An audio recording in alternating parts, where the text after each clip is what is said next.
ಆತ್ಮೀಯ ಪತ್ರಿಕಾ ಹಾಗೂ ಮಾಧ್ಯಮದ ಸ್ನೇಹಿತರೆ, ಬಾಬಾ ಸಾಹೇಬ್ ಅಂಬೇಡ್ಕರ್ ಅವರ 133ನೇ ಜಯಂತ್ಯೋತ್ಸವ ಈ ಒಂದು ಶುಭ ಸಂದರ್ಭದಲ್ಲಿ ನಮ್ಮ ದೇಶದ ಹೆಮ್ಮೆಯ ಪ್ರಧಾನಮಂತ್ರಿಗಳು ನರೇಂದ್ರ ಮೋದಿಜಿಯವರು ಭಾರತೀಯ ಜನತಾ ಪಾರ್ಟಿಯ ಪ್ರಣಾಳಿಕೆಯನ್ನು, ಮ್ಯಾನಿಫೆಸ್ಟೋ, ಸಂಕಲ್ಪ ಪತ್ರವನ್ನು ದೇಶದ 97 ಕೋಟಿ ಮತದಾರರ ಮುಂದೆ ಇವತ್ತು ತೆರೆದಿಟ್ಟಿದ್ದಾರೆ.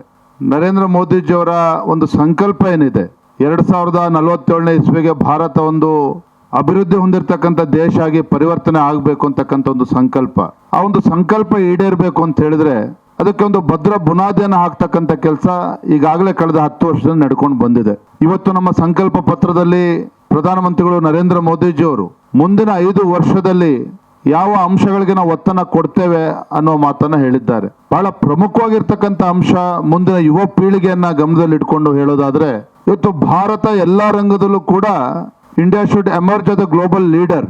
ಹಾಗಾಗಿ ನರೇಂದ್ರ ಮೋದಿಜಿಯವರು ಹೇಳಿರ್ತಕ್ಕಂಥದ್ದು ಒಂದು ಆಟೋಮೊಬೈಲ್ ಮ್ಯಾನುಫ್ಯಾಕ್ಚರಿಂಗ್ ಹಬ್ ಆಗಿ ಇವತ್ತು ಪರಿವರ್ತನೆ ಆಗಬೇಕು ಇವತ್ತು ಭಾರತ ಅಂತಕ್ಕಂಥದ್ದು. ಫುಡ್ ಪ್ರಾಸೆಸಿಂಗ್ ಅಲ್ಲಿ we should emerge as a global leader. ಅದೇ ರೀತಿ ಗ್ರೀನ್ ಎನರ್ಜಿನಲ್ಲಿ, ಅದೇ ರೀತಿ ನಾವು ಎಲೆಕ್ಟ್ರಾನಿಕ್ಸ್ ಇರ್ಬೋದು, ಫಾರ್ಮಾಸ್ಯೂಟಿಕಲ್ಸ್ ಅಲ್ಲಿ ಇರ್ಬೋದು, ಅಂದರೆ ಎಲ್ಲ ಕ್ಷೇತ್ರದಲ್ಲೂ ಕೂಡ ಭಾರತ ಸ್ವಸಾಮರ್ಥ್ಯದಿಂದ ಒಂದು ಆತ್ಮನಿರ್ಭರ ಭಾರತ ಆಗಬೇಕು ಅನ್ನೋ ವಿಚಾರವನ್ನ ಇವತ್ತು ದೇಶದ ಮತದಾರರ ಮುಂದೆ ಇಟ್ಟಿದ್ದಾರೆ. ಅದರ ಜೊತೆಗೆ ಇವತ್ತು ಪ್ರವಾಸೋದ್ಯಮಕ್ಕೂ ಕೂಡ ಒತ್ತನ್ನು ಕೊಡಬೇಕು ಅನ್ನೋ ಮಾತನ್ನು ಕೂಡ ಪ್ರಧಾನಮಂತ್ರಿಗಳು ಹೇಳಿದ್ದಾರೆ. ಪ್ರವಾಸೋದ್ಯಮದ ಮುಖೇನ ಇವತ್ತು ಗ್ರಾಮೀಣ ಭಾಗದಲ್ಲೂ ಕೂಡ ಹೆಚ್ಚೆಚ್ಚು ಇವತ್ತು ಉದ್ಯೋಗವನ್ನು ಸೃಷ್ಟಿ ಮಾಡ್ತಕ್ಕಂಥದ್ದು ಆಗ್ತದೆ. ಇವತ್ತು ಮತ್ತೊಂದು ವಿಚಾರವನ್ನು ಹೇಳಿದ್ದಾರೆ, ಮುದ್ರಾ ಯೋಜನೆ. ಇವತ್ತು ಮುದ್ರಾ ಯೋಜನೆ ಕಳೆದ 5 ವರ್ಷದಲ್ಲಿ ಇವತ್ತು ಪ್ರತಿಯೊಬ್ಬರು ಕೂಡ 10 ಲಕ್ಷ ರೂಪಾಯಿ ತನಕ ಫೈನಾನ್ಷಿಯಲ್ ಅಸಿಸ್ಟೆನ್ಸ್ ಸಿಗ್ತಾ ಇತ್ತು. ಈಗ ಅದೇ ಮುದ್ರಾ ಯೋಜನೆಯಲ್ಲಿ 20 ಲಕ್ಷದವರೆಗೂ ಸಹ ಅದನ್ನು ಹೆಚ್ಚು ಮಾಡಿರ್ತಕ್ಕಂಥದ್ದು ಕೂಡ ಯುವಕರಿಗೆ ಒಂದು ದೊಡ್ಡ ಸಂತೋಷ ತರ್ತಕ್ಕಂಥ ವಿಚಾರ. ಮತ್ತು 70 ವರ್ಷದ ಮೇಲ್ಪಟ್ಟವರಿಗೆ ಇವತ್ತು ಆರೋಗ್ಯ ತಪಾಸಣೆಗೆ ಅವ್ರಿಗೆ ಅವಕಾಶ ಮಾಡಿಕೊಟ್ಟಿರ್ತಕ್ಕಂಥದ್ದು. ಈ ರೀತಿ ಎಲ್ಲ ಕ್ಷೇತ್ರಗಳಿಗೂ ಕೂಡ ಒತ್ತು ಕೊಡ್ತಕ್ಕಂಥ ಕೆಲಸ ಮಾಡಿದ್ದಾರೆ. ಒಂದೇ ಮಾತಿನಲ್ಲಿ ಹೇಳಬೇಕು ಅಂತ ಹೇಳಿದ್ರೆ, ಬಾಬಾ ಸಾಹೇಬ್ ಅಂಬೇಡ್ಕರ್ ಒಂದು ಕನಸೇನಿತ್ತು, ದೇಶದ ಕಟ್ಟಕಡೆಯ ವ್ಯಕ್ತಿಗೂ ಸಹ ಸವಲತ್ತುಗಳು ತಲುಪಬೇಕು, ದೇಶದ ಕಟ್ಟಕಡೆಯ ವ್ಯಕ್ತಿನೂ ಸಹ ಸ್ವಾಭಿಮಾನದಿಂದ ಬಾಳಿ ಬದುಕಬೇಕು. ಆ ಒಂದು ದೃಷ್ಟಿಕೋನ ಇಟ್ಕೊಂಡಿತ್ತು ನರೇಂದ್ರ ಮೋದಿಜಿಯವರು ಇವತ್ತು ನಮ್ಮ ಒಂದು ಸಂಕಲ್ಪ ಪತ್ರನ ಮುಂದೆ ಇಟ್ಟಿದ್ದಾರೆ.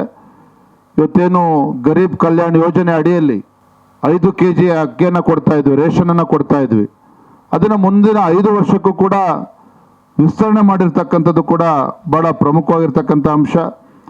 ಇವತ್ತು ಲಖಪತಿ ದೀದಿ, 1 ಕೋಟಿ ಲಖಪತಿ ದೀದಿ ಈಗಾಗಲೇ ಕಳೆದ ಯೋಜನೆ ಚಾಲ್ತಿ ಬಂದಮೇಲೆ 1 ಕೋಟಿ ಲಖಪತಿ ದೀದಿಯನ್ನು ಟಾರ್ಗೆಟ್ ಇಟ್ಕೊಂಡು ಇವತ್ತು ಅಚೀವ್ ಆಗಿರ್ತಕ್ಕಂಥದ್ದು.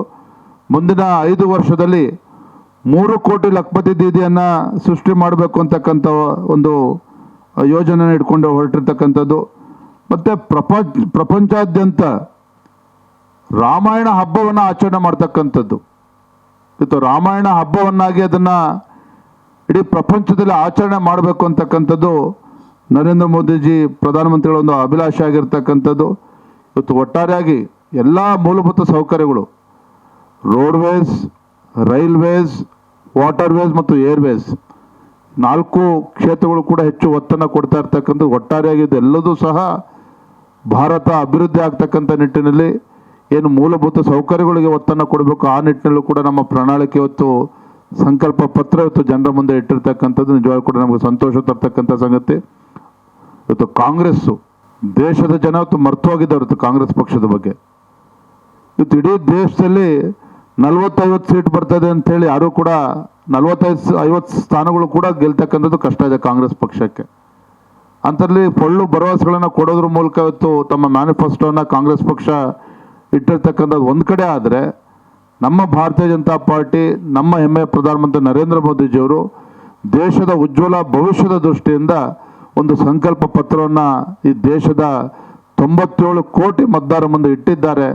ಹಾಗಾಗಿ ನಿಜವಾಗ್ಲೂ ಕೂಡ ಈ ಅಂಬೇಡ್ಕರ್ ಜಯಂತಿಯ ಸಂದರ್ಭದಲ್ಲಿ ಒಂದು ಉತ್ತಮ ಸಂದೇಶವನ್ನು ಪ್ರಧಾನಮಂತ್ರಿಗಳು ನೀಡಿದ್ದಾರೆ ಅಂತಕ್ಕಂಥದ್ದು ನನ್ನ ಭಾವನೆ. ಖಂಡಿತ ಒನ್ ನೇಷನ್ ಒನ್ ಎಲೆಕ್ಷನ್ ಭಾಳ ವರ್ಷಗಳಿಂದ ಇದ್ರ ಬಗ್ಗೆ ಚರ್ಚೆ ಆಗ್ತಾ ಇದೆ. ಮತ್ತು ಇದರಲ್ಲಿ ಏನೋ ದುರುದ್ದೇಶ ಇದೆ ಅನ್ನೋ ಭಾವನೆ ಇವತ್ತು ಕಾಂಗ್ರೆಸ್ ಪಕ್ಷದವರು ಇವತ್ತು ಅಲ್ಲಲ್ಲಿ ಮಾತನಾಡ್ತಕ್ಕಂಥದ್ದು ಇದು ಸರಿಯಲ್ಲ. ಎಷ್ಟು ಸಾವಿರಾರು ಕೋಟಿ ಇವತ್ತು ಪೋಲ್ ಆಗ್ತದೆ ಇವತ್ತು ಚುನಾವಣೆ ಸಂದರ್ಭಗಳಲ್ಲಿ, ಮತ್ತು ಎಷ್ಟು ಸಮಯ ವ್ಯರ್ಥ ಆಗ್ತದೆ, ಎಲ್ಲವುದನ್ನು ಕೂಡ ಗಮನದಲ್ಲಿಡ್ಕೊಂಡು ಒಂದು ದೂರದೃಷ್ಟಿತ್ವ ಇರತಕ್ಕಂಥ ಒಂದು ಚಿಂತನೆಗಳೊಂದಿಗೆ ಒನ್ ನೇಷನ್ ಒನ್ ಎಲೆಕ್ಷನ್ ಇರ್ಬೋದು ಮತ್ತು ಎಲ್ಲ ಯೋಜನೆಗಳು ಎಲ್ಲವೂ ಕೂಡ ದೇಶದ ಒಳಿತಿಗೋಸ್ಕರ ಇವತ್ತು ನಮ್ಮ ನರೇಂದ್ರ ಮೋದಿಜಿಯವರು ತಮ್ಮ ಸಂಕಲ್ಪ ಪತ್ರದೊಂದಿಗೆ ಮುಂದಿಟ್ಟಿದ್ದಾರೆ ಅಂತಕ್ಕಂಥದ್ದು ಭಾಳ ಗಮನಿಸಬೇಕಾಗಿರ್ತಕ್ಕಂಥ ವಿಚಾರ. ನಮಸ್ಕಾರ. ಗ್ಯಾರಂಟಿ ನ್ಯೂಸ್, ಸುದ್ದಿ ಖಚಿತ, ನ್ಯಾಯ ನಿಶ್ಚಿತ.